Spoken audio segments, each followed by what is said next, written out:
Assalamualaikum everyone. I hope you're all fine. Welcome to Unit 8 on perimeter and area. First of all, you have to write date and the day at the top of the page. Today we'll learn how to differentiate perimeter and area. Have you seen the problem here? A problem box. Maha wants to buy a square tiles for the floor of her swimming pool. How many tiles of 1 centimeter square will she need if her pool is 1 meter long and 1 meter wide? माहा को pool बनाना है जिसकी length 1 metre है और उसकी width भी 1 metre है। हम सब जानते हैं अगर हम इसे कन्वर्ट करें तो हमारे पास 1 मीटर इक्वल होता है 100 सेंटीमीटर के। तो अगर हमारे पास लेंथ इसकी 1 थी, इट्स मीन कि वो 100 सेंटीमीटर है, और इसकी जो विड्थ वो भी 1 थी, इट्स मीन कि वो भी 100 सेंटीमीटर है। एरिया को फाइंड करने के लिए हमें लेंथ को मल्टीप्लाई करना पड़ता है विड्थ के साथ, जो कि थी 100 मल्टीप्लाई बाय 100, जो कि इक्वल होता है 1 2 3 4 zeros. Mean you have to write 1 2 3 4 zeros at comma, और इसकी यूनिट होती है सेंटीमीटर स्क्वायर। सेंटीमीटर इसका, सेंटीमीटर इसका, सेंटीमीटर स्क्वायर। अब हम सीखेंगे पेरीमीटर एंड एरिया की डेफिनेशन क्या कहती है। Perimeter is the total distance around a closed figure और it is the measure of the boundary of the figure. It means कि ये किसी भी क्लोज शेप, अब ये कहीं से ओपन नहीं है ना, ये एक क्लोज्ड रेक्टेंगल है, वो बिल्कुल क्लोज है, उसकी जो बाउंड्री होगी वो उसका पेरीमीटर होगी। अगर हम इस सारी बाउंड्री को प्लस कर दें तो वो उसका पेरीमीटर होगी। रेक्टेंगल के अंदर ऑपोजिट साइड्स इक्वल होती हैं। अगर ये साइड 5 सेंटीमीटर है, इट मीन्स कि ऑपोजिट साइड भी उसकी 5 सेंटीमीटर है। अगर ये साइड उसकी 3 सेंटीमीटर है, दैट मीन्स कि it is also 3 centimetre. To find the perimeter we have to sum of the measurement. Sum of the measurements of 4 sides is 5 centimetre, 3 centimetre, 5 centimetre again and 3 centimetre. 4 sides हो गए। अब हमारे पास जब हम इनको सम किया है तो हमारे पास बन जाता है 16 सेंटीमीटर। पेरीमीटर ऑफ रेक्टेंगल हमारे पास आया है 16 सेंटीमीटर। आपने बात याद रखनी है कि पेरीमीटर की यूनिट के साथ स्क्वायर नहीं लगता। स्क्वायर सिर्फ और सिर्फ एरिया के साथ लगता है। जो अंदर का क्लोज शेप है, जो सरफेस अंदर गिवन है, उसके पास हम लोग उसकी यूनिट लगाते हैं square. Let's talk about area. The amount of surface a shape cover is called its area. Area is the measure of inside of a closed figure or it is the space covered by the figure. Area is measured in square units. मैंने आपको बताया कि area की unit के साथ square लगता है। Look at these pairs of shape and estimate the shape which has the large area in each pair. Now turn your page. Page number 122। आपके पास 2 शेप्स गिवन है, आपने बताना है कि किसके पास ज़्यादा एरिया है। आप देख रहे हैं कि इसका सरफेस एरिया कम है, इसका सरफेस एरिया ज़्यादा है। The second shape has a large area, और यहाँ पर आप देख सकते हैं बी पार्ट के अंदर कि ए शेप जो है उसका एरिया ज़्यादा है। तो ये बताना ज़्यादा इजी है, इनको अंदाज़ा लगाना इजी है कि कौन सा शेप का एरिया ज़्यादा है, लेकिन हम लोग इसकी एक्यूरेसी नहीं बता सकते। इसकी एक्यूरेसी पता करने के लिए इसको स्क्वायर बॉक्सेस के ऊपर ड्रॉ करना मस्ट है। एग्जाम्पल आपके पास गिवन है, how many square does each shape cover and which shape has large area. यहाँ पे आप देख रहे हैं 1 2 3 4, तो यहाँ पर इसके पास कितने बॉक्सेस बनते हैं 4। यहाँ पर काउंट करते हैं 1 2 3 4 5 6 7 8। इट मीन्स कि इसके पास 8 बॉक्सेस हैं। तो शेप बी का जो एरिया है वो ज़्यादा। Time to solve exercise 8A। Write the perimeter and area of these shapes. Perimeter क्या होता है? किसी भी क्लोज शेप की बाउंड्री, और एरिया उसके अंदर के सरफेस। पहले हम इसका एरिया काउंट करते हैं 1 2 3 4। तो आपने लिखना है A इज इक्वल्स टू 4। और हमारे पास एरिया की यूनिट क्या थी? हमारे पास एरिया की यूनिट थी, हमने लगा दी सेंटीमीटर स्क्वायर। अब हम लोग इसका पेरीमीटर काउंट कर लेते हैं 1 2 3 4 5 6 7 8 9 10। हमारे पास इसका पेरीमीटर क्या आता है? 10। इसके साथ हमने ओनली यूनिट लगानी है मीटर की। पार्ट बी सॉल्व करते हैं, इसका एरिया फाइंड करते हैं 1 2 3 4 5 6। एरिया हमारे पास इसका आ जाता है 6, और हमारे पास यूनिट है centimetre square. Now let's find the perimeter 1 2 3 4 5 6 7 8 9 10 11। तो आपके पास इसका पेरीमीटर क्या आना चाहिए? 11 मीटर। इसी तरह हम सी को फाइंड करते हैं, तो सी का पास हमारा एरिया है 7 और पेरीमीटर उसका है 12।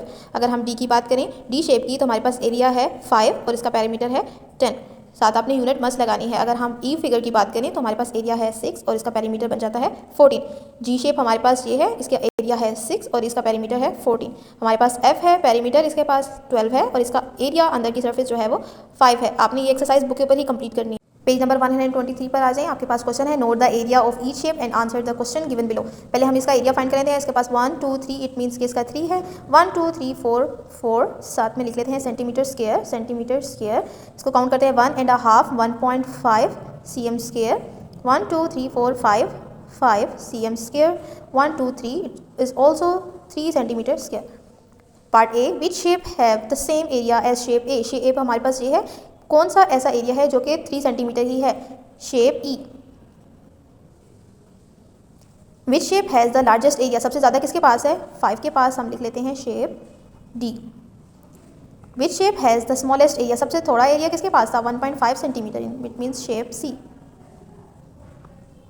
क्वेश्चन 3 है आपके पास, draw these shapes on a square paper, ये आपका होमवर्क है, आपने इसे नोटबुक्स पे सॉल्व करना है। आपकी नोटबुक्स जो है मैथ्स की वो इसी तरह बॉक्स पेपर वाली है, आपने उसी पेज के ऊपर ऐसे ही क्वेश्चन लिखना है और इसी तरह से आपने उनकी शेप्स बनानी है। जस्ट लाइक 5 स्क्वायर्स हैं, ये देखिए आपके पास 5 स्क्वायर्स गिवन है, आपने इसी तरह से शेप बनानी है। 2 स्क्वायर्स आपने इसे कंप्लीट 2 स्क्वायर्स बनाने हैं, इसी तरह से आपने 10 स्क्वायर्स बनाने हैं, इसी तरह से आपने 7 स्क्वायर्स बनाने हैं। ओके, अब हम आते हैं सेगमेंट बी के ऊपर, calculating the perimeter and area of rectangle. अब हम स्पेसिफिक शेप की बात कर रहे हैं, रेक्टेंगल की बात कर रहे हैं जिसकी 2 साइड्स इक्वल होती हैं।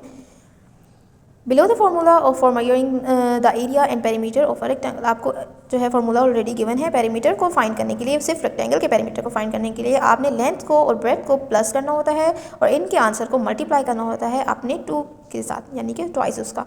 एरिया ऑफ रेक्टेंगल, अगर हमने इसका एरिया निकालना है तो आपने लेंथ को और ब्रेथ को, जो कि आपके पास दोनों गिवन होंगी, आपने उनको मल्टीप्लाई करना है सिंपली।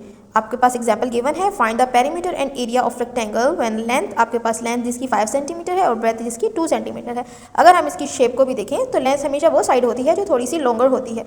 तो जैसे मैंने ये ड्रॉ किया है, सिंपली इसकी लेंथ 5 सेंटीमीटर है और इसकी जो ब्रेथ है वो 2 सेंटीमीटर है। अगर हमें इसका पेरीमीटर निकालना है तो हमने लेंथ और ब्रेथ को प्लस करना है, जो कि आंसर आता है 7 सेंटीमीटर। इसको सिंपली मल्टीप्लाई करना है 2 के साथ। जब हमने इसको 2 के साथ मल्टीप्लाई किया तो हमारे पास आता है 14 सेंटीमीटर। आपने देखा पेरीमीटर के ऊपर कोई स्क्वायर नहीं लगता। अगर हमने इसका एरिया निकालना है तो हमने लेंथ को मल्टीप्लाई कर देना है ब्रेथ के साथ। हमारे पास लेंथ 5 है, ब्रेथ 2 है, तो हमारे पास आंसर आ जाता है 10 सेंटीमीटर स्क्वायर। यहाँ पे इसका स्क्वायर मस्त लगेगा क्योंकि ये एरिया था। आपने ये याद रखना है, fact to remember, area is written in centimetre square और मीटर स्क्वायर, इसकी यूनिट के साथ स्क्वायर लगता है, जबकि पेरीमीटर जो होता है वो सिंपल यूनिट होती है, सेंटीमीटर या फिर मीटर। अब आप पेज नंबर 124 पर आ जाएं। बिल्डअप एक्सरसाइज 8B हमने करनी है। Find the perimeter and area of the following rectangle. हमने पीछे ही प्रीवियस इसकी एग्जांपल की थी, तो हम लोग इसको दोबारा से सॉल्व कर लेते हैं। पार्ट ए, पार्ट बी आपने नोटबुक के ऊपर करना है। आपने प्रॉपर पेज रेडी करना है, यूनिट, टॉपिक, एक्टिविटी सब आपने मेंशन करना है। पार्ट ए आपके पास क्या था, जो मैंने आपको बताया था, जो लॉन्ग साइड होती है वो हमारी लेंथ होती है 8 सेंटीमीटर और दूसरी साइड हमारे पास 4 सेंटीमीटर है। इसका पेरीमीटर फाइंड करने के लिए हमने इसका फॉर्मूला लगाया, जो कि था length plus breadth multiply by 2।